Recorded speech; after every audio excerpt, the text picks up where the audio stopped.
Hi everyone, my name is Wes Crosby. This is my buddy Zach Brenza. Um, this is our first blog post. We'll see how this goes. Sorry for the crappy quality. We're using my laptop webcam. Hopefully, it gets a little bit better eventually. We decided to do this just because we figured it would be fun. Um, watch wrestling might as well. Write about it and talk about it. We both like writing. We're both actual journalists, which is Whew. okay. Yeah. Um, he's the features editor of Duquesne University's newspaper, and I'm the former news editor there, and a current sports writer. So I don't really have any outlet of being able to talk about wrestling or write about wrestling, so might as well make one. So before we get into what we're going to talk about tonight, which is tonight's Monday Night Raw, I figure we might as well give you a reason as to why you should listen to us. So Credibility. yes. So as far as me, I've been a wrestling fan for quite a while. I was introduced to it at a young age. My older brother um, introduced me to WCW, which is right around when Hulk Hogan left WWF and went to WCW. And I took a little bit of a break, and then I came back, and he was Hollywood Hogan, which everybody knows about, and the whole NWO storyline. And my favorite wrestler as a kid was Sting. Um, and I remember Sting before the whole NWO storyline, and he was that colorful surfer character. And then I came back, and I remember when I watched the first WCW Nitro in a very long time, and all of a sudden he was the Crow character, and he was coming out of the rafters, and he was a little bit of a darker character. I thought he was really cool, and I refused to believe that that was Sting, but it was. And then I got into the whole Attitude Era with WWF as WCW kind of went through decline. And from there on, I've been watching wrestling pretty regularly. I watch WWE pretty much every week, and I also tune into TNA and ROH when I can. So I'm kind of familiar with the inner workings of wrestling and all that stuff. So let Zach kind of tell you about his experience as a fan of wrestling. So Pretty much as Wes went over with his own sort of coming up with wrestling, I sort of was the same way. I watched wrestling from a very young age. I always like Raw better than SmackDown, and I guess if I had to choose, I like WWF better than WCW. I mean, not that I have to pick things. We just started this, but anyway. Yeah, I really loved Attitude Era, WWF. I used to go to like all the live events, pay-per-views when they were here. I went to No Way Out whenever I came to Pittsburgh. Love Stone Cold, The Rock, all those great superstars from back in the day. I only recently just got back into wrestling, thanks to Wes, pretty much. I watched Royal Rumble for that was like the first thing that got me back into wrestling earlier this year. But since then, I've been pretty back into it, and even more so now. This is hence why we're actually putting this blog into being done now. So yeah, that's pretty much where I stand. yeah. So how we think this will work. Froze up a little bit there. Hopefully that wasn't as bad on your end because it was pretty crappy here. How we think this is going to work is that basically on these reviews, we're going to go through what we think are kind of the least important to the most important segments. Hoping to do every Raw, we won't be able to do a video review every week, but any week that we're actually able to watch Raw in the same place at the same time, we'll try to do a video review. Otherwise, one of us will write a review or a short little recap. And I'll also try to do as many Impact Wrestling, TNA bits and ROH bits as we go along, and try to get Zach into that a little bit more. So how we think this is going to work, and hopefully it does work, is that we'll go through the segments. I'll let Zach kind of just react to it, what he thought was good about it, what he found entertaining about it, and then I'll kind of provide what I think it means for the WWE, the particular division that it involves, whether it's the Divas division, the Tag Team division, the World Heavyweight or WWE Championship chase, what have you. and what they did right, what they did wrong, things like that. So, as we talk about tonight, we're going to start. There was a segment that involved all of the divas who are involved. Every single one of them. Yeah. Who are who are involved in the Total Divas reality show. Um, I have watched that show. I still have. So. He'll watch it. I don't know. It is what it is. It's an e-show. I haven't watched every episode, but if there's nothing on Sunday night, I'll check it out. The drama stuff doesn't really appeal to me, but just being able to see a backstage look, even though I know that other sites have reported that it's, most of the stuff is scripted and stuff like that. It's still interesting to see a backstage look. I wish more of the actual wrestlers, I shouldn't say that, more of the male wrestlers. Bad. No, that wasn't politically correct at all.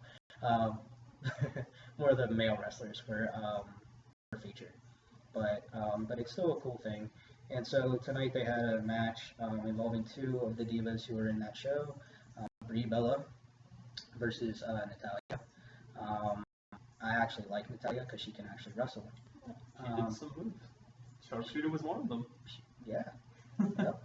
So, and her music is nice. Every time I hear it, I think Bret Hart's gonna come out, but it usually doesn't happen. He doesn't. So it was. They try. It was a good match for what it was. But afterwards, like I said, every single one of the divas who were on that reality show were out there. Eva Marie, both Bella twins. JoJo was the ring announcer. Yeah, special ring announcer. And Natalia and the Funkadactyls. Yeah. And then our Divas champion, who is not on the show, the Divas champion is not on the show.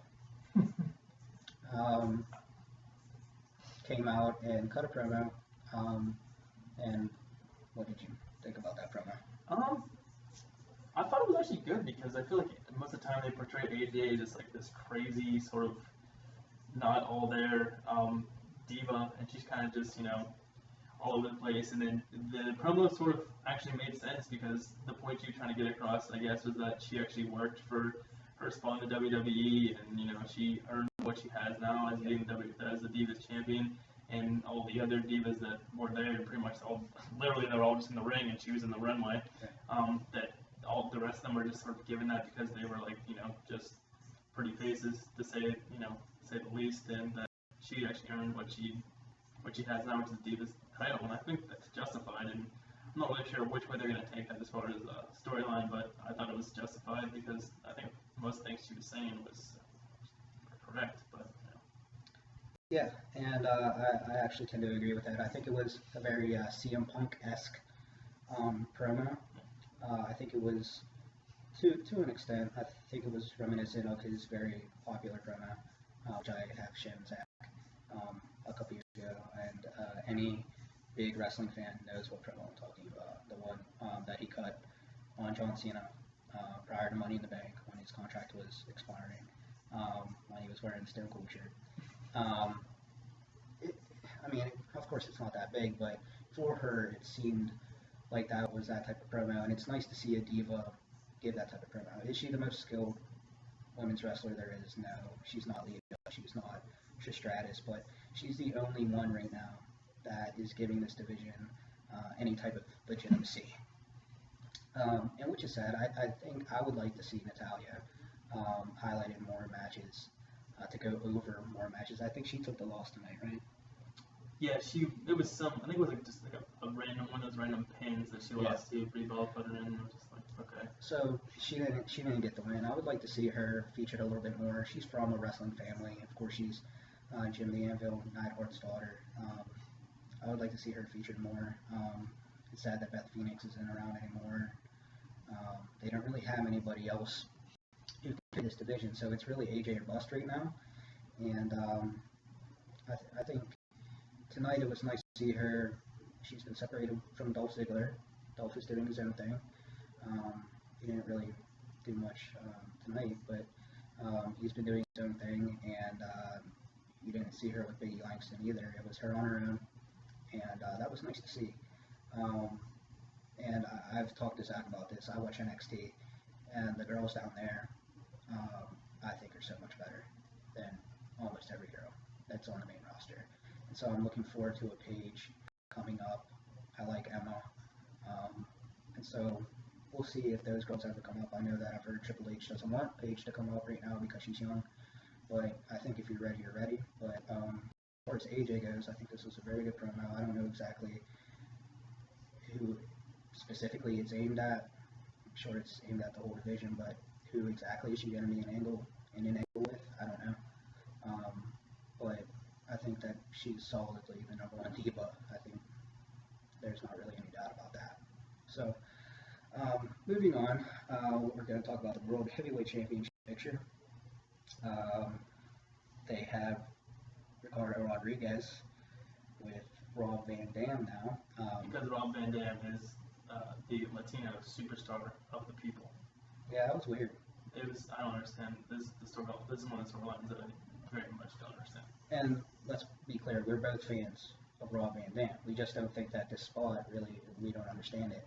Last week when we were watching Raw, and also at SummerSlam, when Alberto Del Rio cut a promo after beating Christian at SummerSlam in Los Angeles about being the champion that represents the Latino people, and then again the next night on Raw, I could have sworn Rey Mysterio was going to come out. It just seemed like it was going to happen. But it wasn't. It was Rob Van Dam. And so having Ricardo Rodriguez with Rob Van Dam doesn't really make much sense to me. I don't really think WWE knows exactly what they're doing with the World Heavyweight Championship right now until maybe Cody Rhodes or Damian Sandow get over enough to put the belt on one of them. I think Cody's been doing a good job. We'll talk about him in a little bit. But overall tonight, what did you think about what they're doing as far as they had RVD versus ADR? I don't know. I just feel like they're just like sort of exhausting the World Heavyweight Championship storyline. Where just like, oh, they're gonna wrestle before they're actually gonna wrestle for the title, and it's just like by the time they actually wrestle for the title, it's like it doesn't even matter. It's like a non-factor. I don't know. Like I don't even understand why they would. I mean, I guess to a certain extent, I would understand why they would have Alberto Del Rio retain the championship, but to me, it kind of doesn't make sense.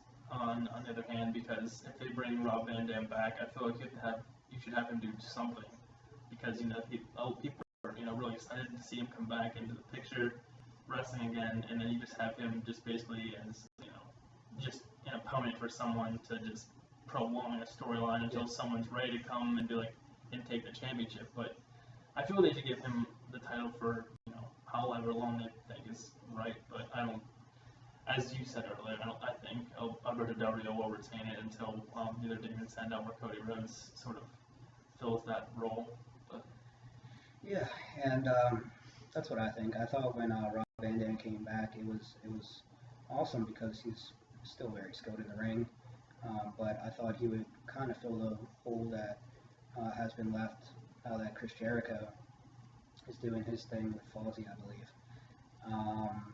And that's kind of as a jobber, a very, very established jobber, but a jobber nonetheless.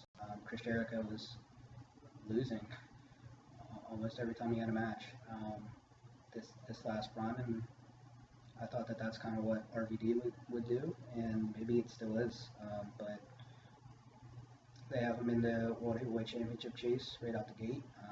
I'm not necessarily against that. It's just the story just doesn't match up. no, not at all. There's not really any motivation for me to be invested in it. I don't know. It's kind of forgettable. We'll see where they go with that. I am excited to see what happens with Cody Rhodes and stuff like that. I think it's about time that they're giving him a push.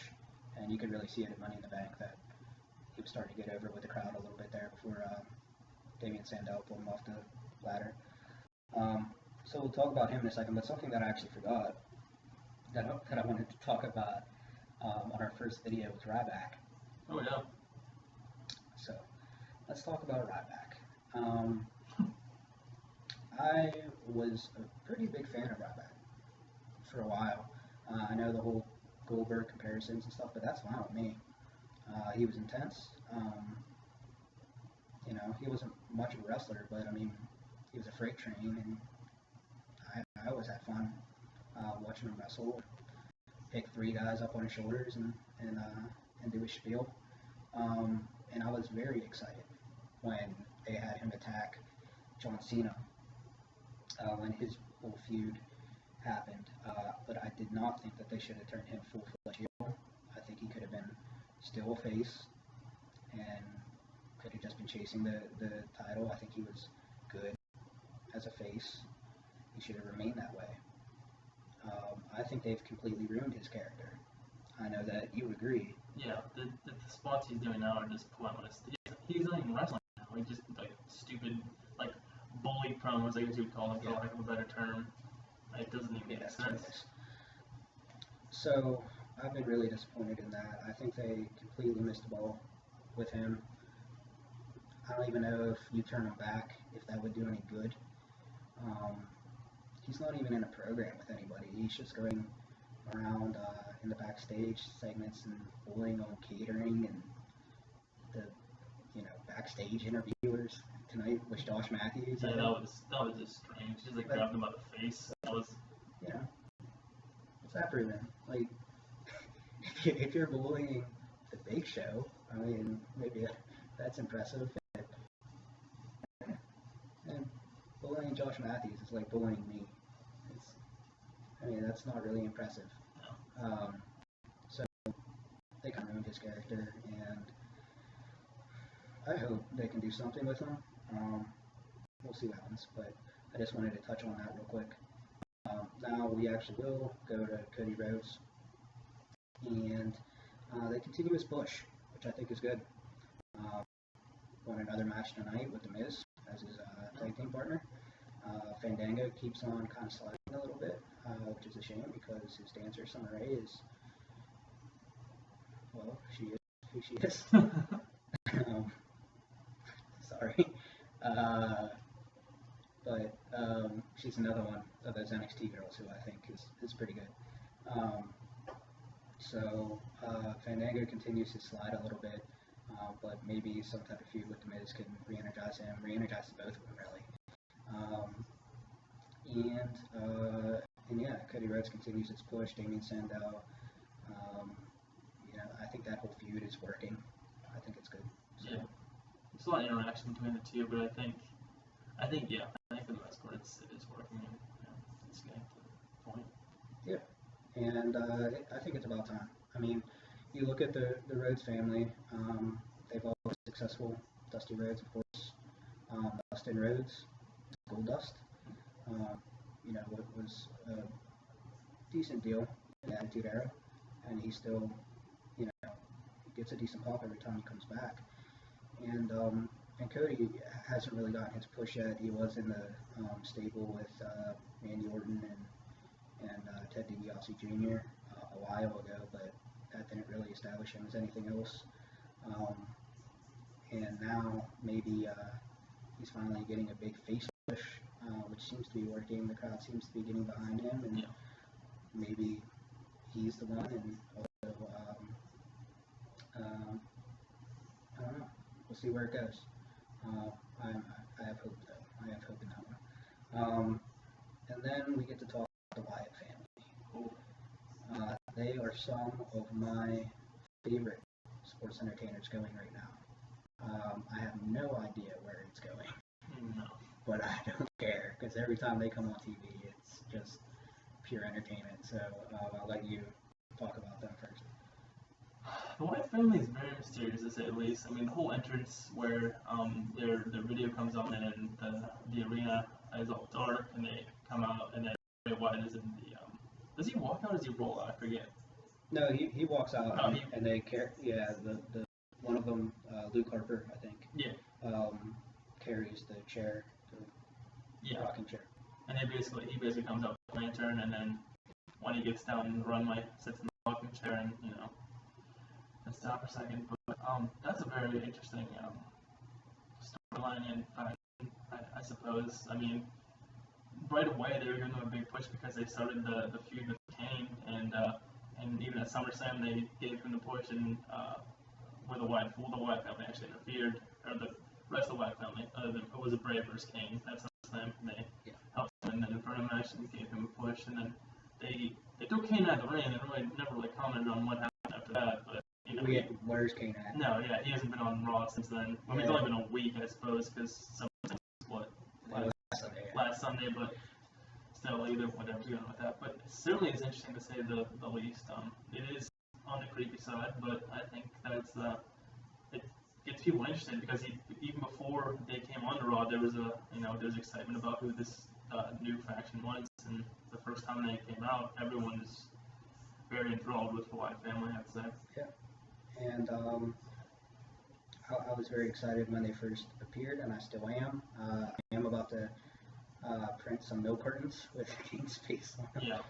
I don't know where they took him, but I'm sure he just needed a break or something in real life. As far as tonight, it seems like what they do, and Bray Wyatt's an excellent speaker on the mic.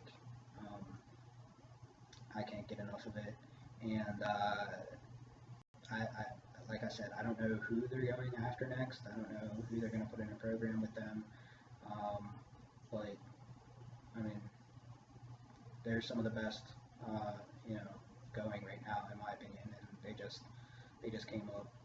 I think they did the right thing at SummerSlam by putting Bray Wyatt over. I didn't necessarily agree with how he went over.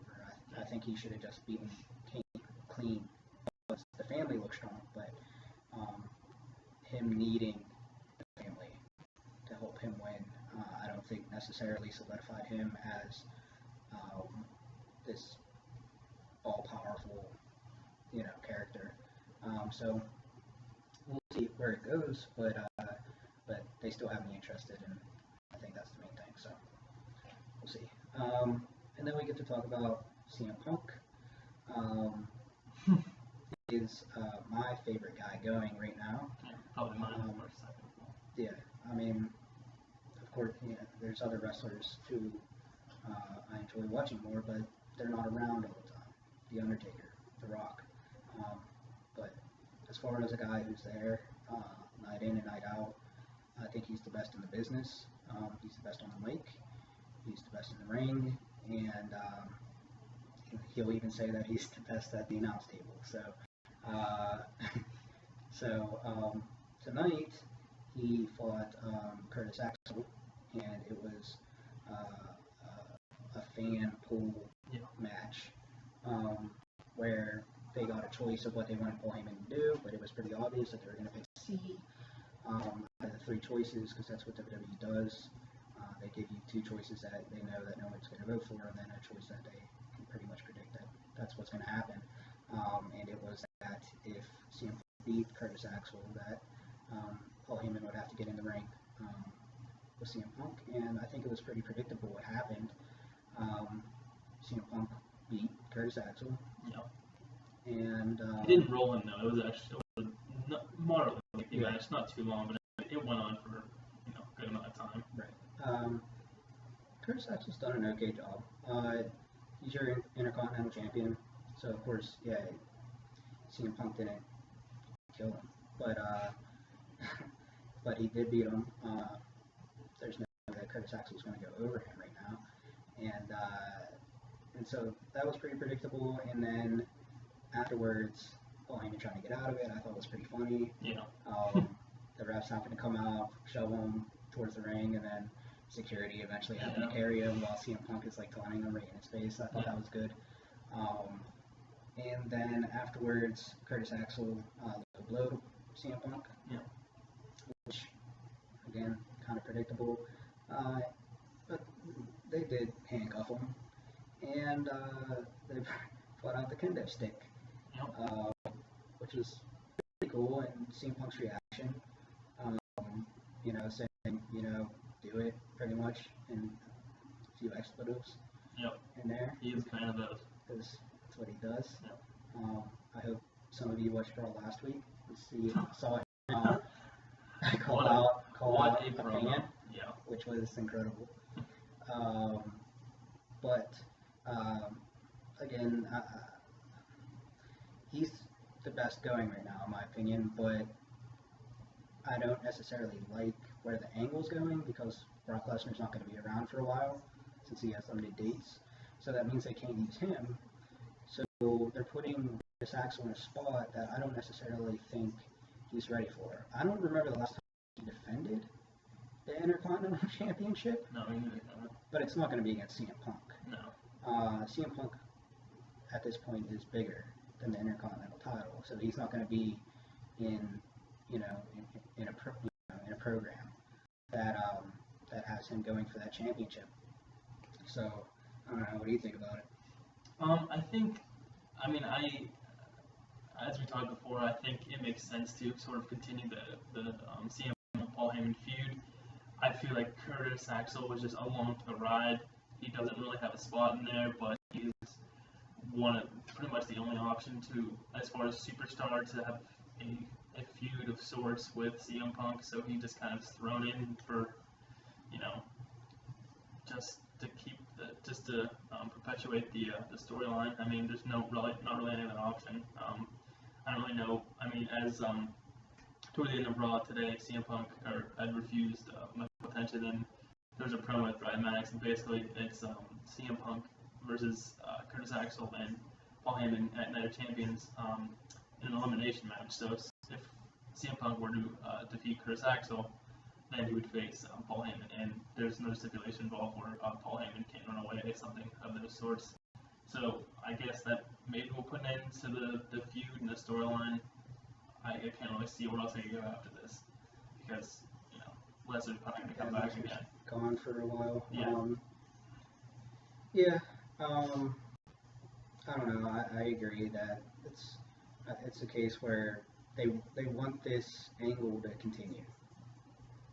It's been a good angle, and it's gotten Paul Heyman some serious heat, which he's one of the best at, and CM Punk has gotten really over with the crowd once again. Yeah. But Curtis Axel was kind of the only one that they could put in there right now, and it just wouldn't make sense with anybody else. So we'll see how that works. I don't know. Maybe Curtis Axel can pull something out, and he's Kurt Hennig's son, so he hasn't really been put in a spot to really shine yet. So we'll see what he has. I don't think he's particularly good on the mic, but that's why it's good that he has Paul Heyman in his corner, because Paul Heyman's one of the best on the mic. So all Curtis Axel has to worry about is his in-ring work, which I think so far has been pretty good. And working alongside a ring general at CM Punk can only help. So, we'll see how that works in Night of Champions. It's not something that I'm particularly excited for, but if anybody can pull out a great match out of somebody that's not really established, it would be CM Punk. So, we're going to finish this lengthy video up, probably one of the longer ones since we kind of introduce ourselves. No, okay, so. Yeah. So we'll finish up with Daniel Bryan, and of course he is the biggest thing going right now. John Cena is going to be out of action for quite a while. Yeah, 4 to 6 months, I believe, with the elbow surgery. That's right. And just to establish, we are not big fans of John Cena. No. I respect what he's done, but I think his character is I think him being gone for a while can only help WWE and him. And I've been calling for a heel turn for a long, long time. Yeah. But I don't think that's really ever going to happen, which is a shame. But that's a whole other topic for a whole other day. We'll talk about Daniel Bryan and Randy Orton, who was also somebody who was in need of a much needed heel turn, and we got it. And Triple H also was in need of a heel turn, and we got it at SummerSlam.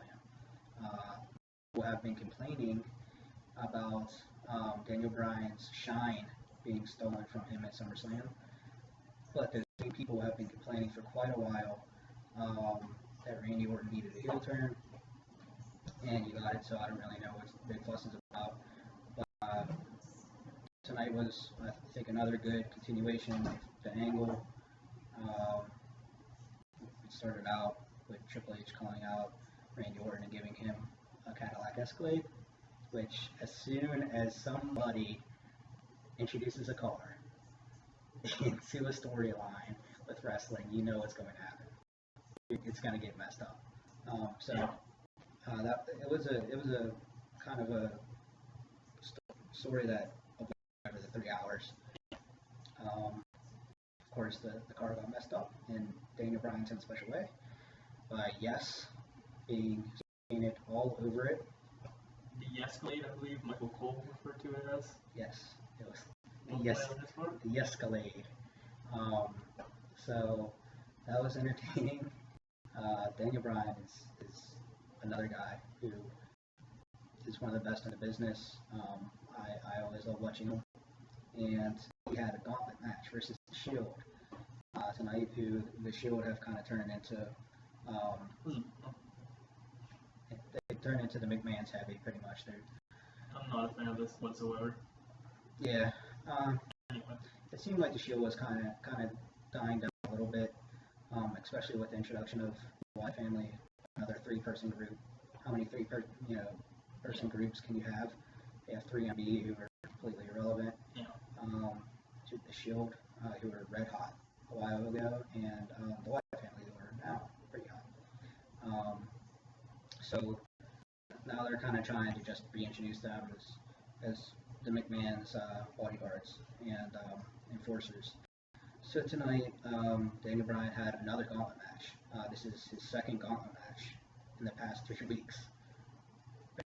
Pretty impressive. He started out against Seth Rollins, beat him, then Dean Ambrose, and that was quickly busted up by Roman Reigns. And so what do you think about the whole RKO, Triple H, McMahon, Bryan storyline? There are so many factors in this storyline. Initially, I was at SummerSlam whenever Daniel Bryan did win the title. I was very excited. I mean, as I'm sure much of the WWE universe was, that Daniel Bryan won the title. And as soon as the extended celebration had been going on for minutes, and just like, okay, what's gonna happen? Then of course Randy Orton comes out, Money in the Bank. Triple H pedigrees him. He's the new champion. I understand the storyline, obviously. Wes actually the one that was like, no, this is what's gonna happen, and it did. As many things in wrestling happens that he predicts. But yeah, I kind of understand the storyline prolonging his rise, I should say, because he had it and it was taken away. The only make his title shot, I guess, when he does get one, as I'm expecting somewhere down the line to be that much greater. I do understand the heel turn for Randy Orton and Triple H, and sort of like the company turning heel sort of with the fans as well, because what's best for business seems to be their MO, and their motto nowadays is said many times on Raw. But twice in 2 weeks, it's ended with Daniel Bryan just getting destroyed by the Shield and Randy Orton. But Randy Orton is RKO'd on 2 consecutive Raws, and on 2 consecutive Raws, all the superstars have been paraded out onto the I guess right underneath the Titantron, the stage, to witness what's happening. Because if anyone speaks out, they're like immediately punished and put into like a handicap match. Like the Shield, like Big Show was, or there's just some Triple H threatened to fire them tonight. Yeah. So basically, what's best for business is Randy Orton, because he's now the face of the WWE. So yeah, I think it was his heel turn was well overdue.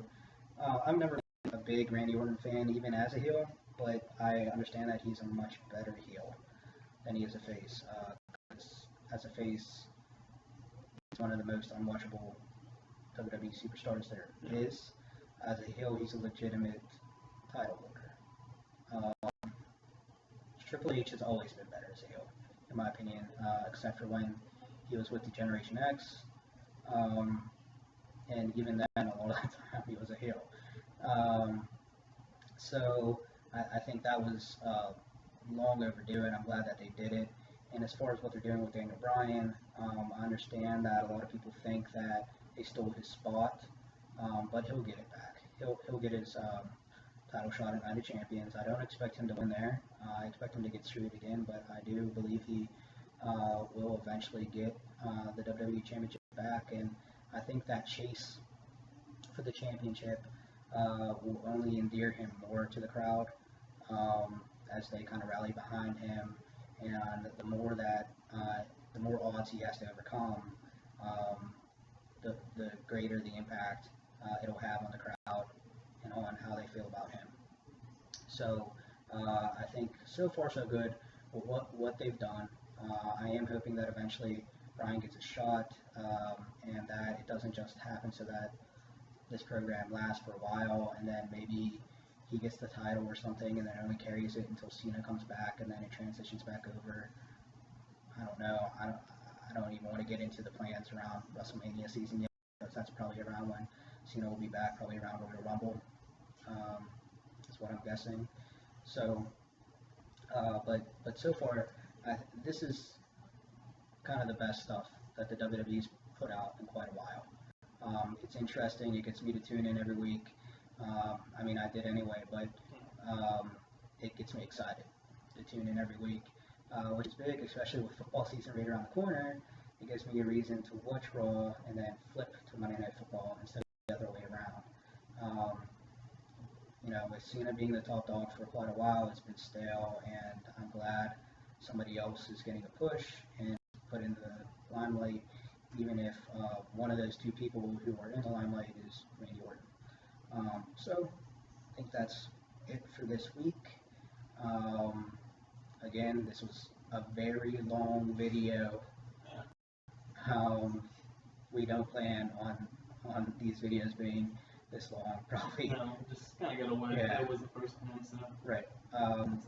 So stick with us. We're going to try to get better. Probably around 10 to 15 minutes is what we're shooting for. That'd be So good.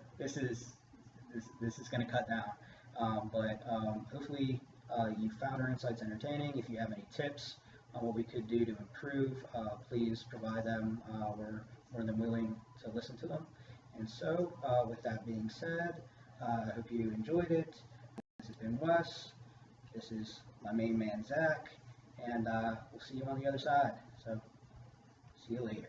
Good night, Canada. Yep. I was going to stop there, but all right. Good night, Canada. We'll see you later.